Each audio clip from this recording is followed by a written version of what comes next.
माँ सरस्वती को नमन। आप सभी को मेरा प्रणाम। आज दिन मंगलवार है, बजरंगबली का दिन है, हनुमान जी का दिन है। हनुमान जी की विशेष कृपा सब पे बनी रहे।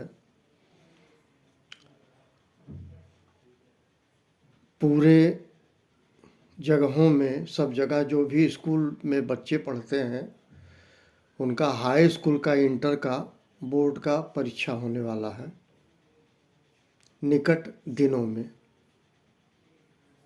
या ये यूं कहें अगले माह। मैं व्यवहारिक तौर पर उनको पास्ट टेंस के संदर्भ में, यानी हिंदी से अंग्रेजी में ट्रांसलेशन करने हेतु पास्ट टेंस में अगर कोई वाक्य दिया गया है तो उसको कैसे हम करेंगे, उसको व्यवहारिक दृष्टिकोण से बताने की कोशिश कर रहा हूँ। और मैं ये कहूँगा, ट्रांसलेशन करना ये कोई फोबिया नहीं होना चाहिए किसी को भी। मैं ये कहूँगा, लोगों को दिमाग में बहुत अच्छा सा बैठना चाहिए चीज़ों को अवचेतन मन में। छोटे छोटे बच्चे जब बड़े बात करते हैं उसको कान लगा के सुनते हैं और उसमें नमक मिर्च लहसुन लगा के दूसरे को कन्वे करते हैं। जिससे कन्वे करते हैं वो बेवकूफ़ होता है, और जब हम किसी की बात सुनते हैं, हमसे बड़ा बेवकूफ़ कौन है। मैं सिर्फ ये कह रहा हूँ स्टूडेंट को कि बड़े बुजुर्गों से काफ़ी दूर रहें, अपनी पढ़ाई लिखाई करें। क्योंकि माँ का स्तन नहीं पान कर रहे हैं कि माँ के साथ चिपटे हुए हैं, फिर माँ के ही साथ चिपटे रहेंगे, वो जीवन में कुछ कर नहीं पाएंगे, चाहे वो लड़का हो चाहे लड़की हो। और पहले भी कहा गया है, माँ या बाप मछली मारकर कब तक खिलाएगी, एक दिन आपको मछली मारना पड़ेगा। अगर मैं एक दूसरी भाषा कहूँ, मैंने एक पढ़ा था ठंडी रोटी के विषय में। अगर हम रोटी खाते हैं तो कमाई का खाना चाहिए, अगर कमाई का नहीं खाते हैं तो ताज़ा रोटी कभी घर से बनवा के नहीं खाना चाहिए, जब तक कि हम खुद स्वयं कमा के ना खाएं ठंडी रोटी। मैं बहुत कुछ कहना नहीं चाह रहा हूँ, मैं जगाना चाह रहा हूँ, जागृत पैदा करना चाह रहा हूँ। जिन लोगों का आने वाले निकट भविष्य में परीक्षा है, उसे संबंधित मैं एक सीरीज चला रहा हूँ। और मेरी सबसे हाथ जोड़ के विनती है, व्यवहारिक दृष्टिकोण से मैं अपनी बात को कहूँगा, आपको शायद अच्छा लगेगा, कह पाऊँ। जैसे the simple past tense indicates that an action that took place and it has finished one। माने भूतकाल में ये होता है, कार्य समाप्त हो चुका होता है, कार्य समाप्त हो चुका होता है, और उसी का ट्रांसलेशन आप करते हैं।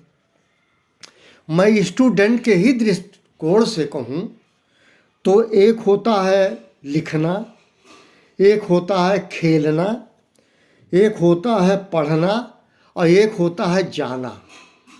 ये चार चीज़ मुख्य है कि बच्चा स्कूल जाता है, बच्चा पढ़ता है, बच्चा खेलता है, बच्चा लिखता है। इसलिए जो किताबों में लिखा है, मैं भारी भरकम शब्द डाल के आप लोगों को परेशान नहीं करना चाहता। मैं सीधे सीधे आता हूँ। 4 फॉर्म बताए थे प्रेजेंट में भी, indefinite, continuous, perfect, perfect continuous. प्रत्येक के 4 सेंटेंस हैं, affirmative, negative, interrogative, interrogative and negative. अब मैं आता हूँ सिमिलरली पास्ट टेंस में भी।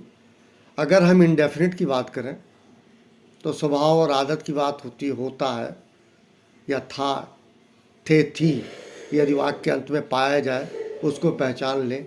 लिया गया, खाया, पिया, माने it has already been completed, an action took place. इस पे पास्ट इंडेफिनिट इस्टेब्लिश होता है। तो करना क्या है? सबसे पहले मैं स्कूल जाता हूँ, मैंने इंडेफिनिट में बताया था। यहाँ ये हो गया पास्ट इंडेफिनिट में, मैं स्कूल गया, मैं स्कूल गया। तो क्या होगा, सब्जेक्ट मैं, और जाने का होता है गो, और इसका वर्ब का सेकंड फॉर्म अप्लाई करेंगे वेंट। गया कहाँ, टू स्कूल, स्कूल को गया। टू एक प्रीपोजिशन है, इस्टेब्लिश हो रहा है स्कूल के लिए, मैं स्कूल गया, तो हो गया आई वेंट टू स्कूल। मतलब अफर्मेटिव में सबसे पहले सब्जेक्ट, फिर बी टू, फिर रेस्ट ऑफ द सेंटेंस, ये हो गया अफर्मेटिव। दूसरा इसी प्रकार का वाक्य दूं, तुम फुटबॉल खेले, तुम फुटबॉल खेले, यू प्लेड फुटबॉल, कंप्लीट हो गया। ठीक है। तीसरा, मैं किताब पढ़ा या मैंने किताब पढ़ा, आई रेड अ बुक। ठीक है। अब ये हो गया खेलना, पढ़ना। लिखने में आए, आई रोट अ लेटर, मैंने एक पत्र लिखा। मैंने पुस्तकें पढ़ी, तो क्या होगा, आई रेड बुक्स। तो आप यहाँ क्लियर हो गए, प्रेजेंट इंडेफिनिट में अफर्मेटिव में सबसे पहले सब्जेक्ट होगा, उसके बाद बी टू होगा, उसके बाद रेस्ट ऑफ द सेंटेंस होगा। आपका इस तरह से अफर्मेटिव बन जाएगा। हमेशा ध्यान रखिए, इसमें कुछ नहीं करना है।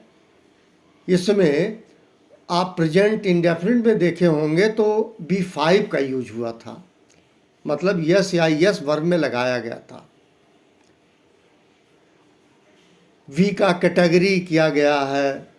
यहाँ जो है एक बेस वर्ब का फॉर्म होता है, दूसरा सेकंड फॉर्म, थर्ड फॉर्म, उसके बाद फोर्थ को कहते हैं जो बेस फॉर्म है उसमें ING लग जाता है। एंड पांचवा एक कैटेगरी है जो मैंने आपको अभी बताया। ये हो गया प्रेजेंट इंडेफिनिट अफर्मेटिव। अब आ जाइए निगेटिव सेंटेंस में, पास्ट इंडेफिनिट निगेटिव। ठीक है। पास्ट इंडेफिनिट निगेटिव में वही जो पास्ट अफर्मेटिव में आपने किया था, कुछ नहीं करना है, केवल एक चेंज है। वो ये है, जो वर्ब का सेकंड फॉर्म था वो वर्ब का फर्स्ट फॉर्म हो जाएगा, यानी B1 हो जाएगा, और डिड नॉट लगा देंगे या डिडंट लगा देंगे, आपका सेंटेंस बन जाएगा निगेटिव में। जैसे मैं स्कूल नहीं गया, I did not go to school. मैं एक पत्र नहीं लिखा, I did not write a letter. तुम फुटबॉल नहीं खेले, you did not play the football या फुटबॉल। ठीक है। ये हो गया इंटेरोगेटिव। इंट्रोगेटिव आप देखे होंगे, जो अफर्मेटिव आपने किया था, सबसे पहले सब्जेक्ट किया, उसके बाद आपने B2 किया, B2 के बाद रेस्ट ऑफ द सेंटेंस किया, आपका अफर्मेटिव कंप्लीट हो गया। जब आप निगेटिव में आए तो वही B2 को अगेन आप B1 में ले आए और बीच में डिड नॉट लगा दिया, बीच में डिड नॉट लगा दिया, और उसके बाद बेस वर्ब कर दिया। आपका जो है निगेटिव कंप्लीट हो गया। अब आ जाइए इंटेरोगेटिव। इंट्रोगेटिव में क्या है, क्या मैं स्कूल गया, नहीं, क्या मैं स्कूल गया। मतलब अब क्या करेंगे, जो ऑक्सिलरी वर्ब था डिड, उसको पहले ले आएंगे, उसके बाद सब्जेक्ट, बाकी base form. Did I go to school, did you play the football, did he write a letter. इस तरह से आप देखेंगे इंटेरोगेटिव में सबसे पहले आपने डिड लगाया, उसके बाद सब्जेक्ट, फिर क्या हुआ, V1 आप ले आए हैं, लगातार V1 चल रहा, उसके बाद रेस्ट ऑफ द सेंटेंस। इस तरह से आपका इंटेरोगेटिव हो गया। इंट्रोगेटिव एंड निगेटिव उससे आसान है। क्या मैं स्कूल नहीं गया, मतलब did I not go to school. क्या आप फुटबॉल नहीं खेले, did you not play football. ठीक है, इस तरह से क्या आपने पत्र नहीं लिखा। ठीक है, did you not write a letter. इसका मतलब ये हो गया कुछ नहीं करना है। अब आप स्ट्रक्चर को मैं अगर फिर से बताऊं तो अफर्मेटिव में subject plus B2 then rest of the sentence, negative में subject plus did not plus V1 plus rest of the sentence, interrogative में सबसे पहले डिड, फिर सब्जेक्ट, फिर जो है B1, फिर rest of the sentence. Interrogative and negative में पहले जो है आपका बेस जो अक्सरली था डिड, उसके बाद सब्जेक्ट, फिर नॉट, फिर रेस्ट ऑफ द सेंटेंस। इस प्रकार से पास्ट इंडेफिनिट टेंस के अंतर्गत भी आपको 4 प्रकार के वाक्य आ सकते हैं, affirmative, negative, interrogative, interrogative and negative. यहाँ मैं ये कहूँगा कि हम हाई स्कूल को बेस करें या इंटर बेस करें या कह दें कि 6, 7, 8 के बच्चों के लिए है। मैं कहता हूँ व्यवहारिक स्तर पे जो लोग भी अंग्रेजी सीखना चाहते हैं, चाहे वो 80 साल का बूढ़ा क्यों ना हो, चाहे 8 साल का बच्चा क्यों ना हो, मैं ये कहूँगा सबके लिए है। व्यवहारिक दृष्टिकोण से इस बात को समझना चाहिए। आप किसी बुक में पढ़ेंगे बहुत सारी परेशानियां पैदा होती है। पहली बात, कोई किताब उठाना नहीं चाहता, और इस तरह से यूट्यूब या गूगल क्लैरिफाई नहीं करेगा, क्योंकि आप लोग मोबाइल के चक्कर में, मोबाइल चलाने के चक्कर में, और कानक्लेव एक बहुत गंदा शब्द है, कानाफूसी, जो आप लोग प्रिवेल हो रहा है पूरे समाज में। मैं उस समाज को नहीं बदल सकता, लेकिन मैं ये कह रहा हूँ डिसिप्लिन ये कहता है कि आपको पहले फर्स्ट इन फर्स्ट आउट एक शब्द है, वो इन्वेंट्री में लागू होता है। पहले आपका काम है पढ़ना, कैरियर बनाना, उसके बाद बहुत समय मिलेगा कौन किसने किसको क्या कहा। मैं यही कहूँगा, चूँकि परीक्षा निकट है, मैं सबसे विनती कर रहा हूँ, मेरे अब तक के जितने वीडियो हैं, 6, 7, 8 की भी परीक्षाएं होंगी, आप इससे भी लिख देंगे, अंग्रेजी बना के भी लिख सकते हैं, अगर आपको ये छोटा मोटा ज्ञान रहेगा।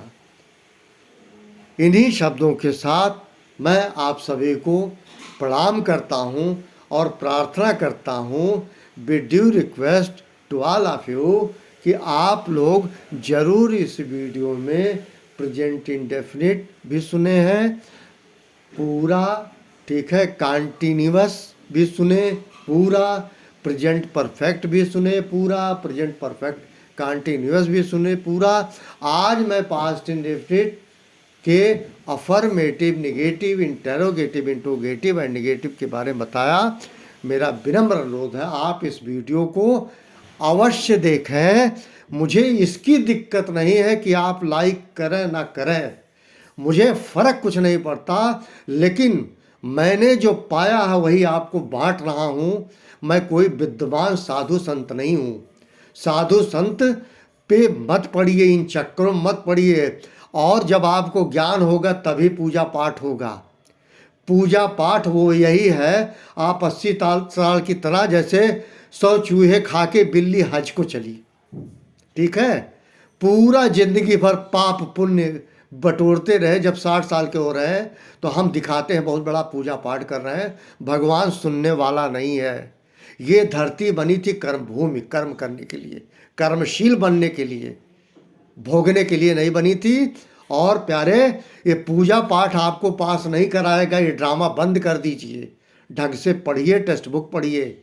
और मैं फिर अगेन कहूँगा, गूगल या यूट्यूब पे मेरी चुनौती है, ढंग से किसी ने नहीं समझाया। मैंने भी बहुत पढ़ने की कोशिश की और ऑथेंटिसिटी नहीं है, मैं दावे के साथ कह रहा हूँ। इसलिए मैं हाथ जोड़ रहा हूँ, गूगल और यूट्यूब का सहारा लेके ट्रांसलेशन करने की कोशिश मत कीजिएगा। और मैं ये भी नहीं कह रहा हूँ आप मेरा सुने, अगर ठीक लगे तो इन वीडियो को आप अप्लाई करके कोई भी ट्रांसलेशन करें, और अगर आपको कोई दिक्कत होती है आप हमसे पूछें। लेकिन नैगिंग मत कीजिए, अपने आप से मत खेलिए। जिस दिन ऊपर वाला खेला आप खेल नहीं पाएंगे, आप वहीं शांत हो जाएंगे। इसलिए मैं सबसे हाथ जोड़ रहा हूँ, पढ़ो लिखो। बहुत पुरानी कहावत है, मैं बार बार कह रहा हूँ, पूत सपूत का धन संचय, पूत कपूत का धन संचय। जे वृद्ध माता पिता है, जिन माता पिता की हैसियत नहीं अपने बच्चों को ट्यूशन पढ़ाने की, कम से कम इतना कह सकते हैं अपने बच्चों से कि बेटा ये वीडियो पढ़ लो, ये वीडियो देख लो, और मुझे लाइक या सब्सक्राइब करने की कोई आवश्यकता नहीं। माय डियर, मैं कंप्लीट इंजॉय कर रहा हूँ। मेरे 2 बच्चे इस्टेब्लिश्ड हैं, मुझे इसकी कतई परवाह नहीं है। कॉमर्शियल अप्रोच नहीं, बहुत लोग कहते हैं कॉमर्शियल अप्रोच के लिए। मैं कहता हूं जो लोग कहते हैं ये वो जाने, मैं इस पर कोई टिप्पणी नहीं करूंगा। मैं सिर्फ कुछ देना चाहता हूं जो मैंने पाया है, सीखा है। थैंक यू वेरी मच, आप सभी को प्रणाम।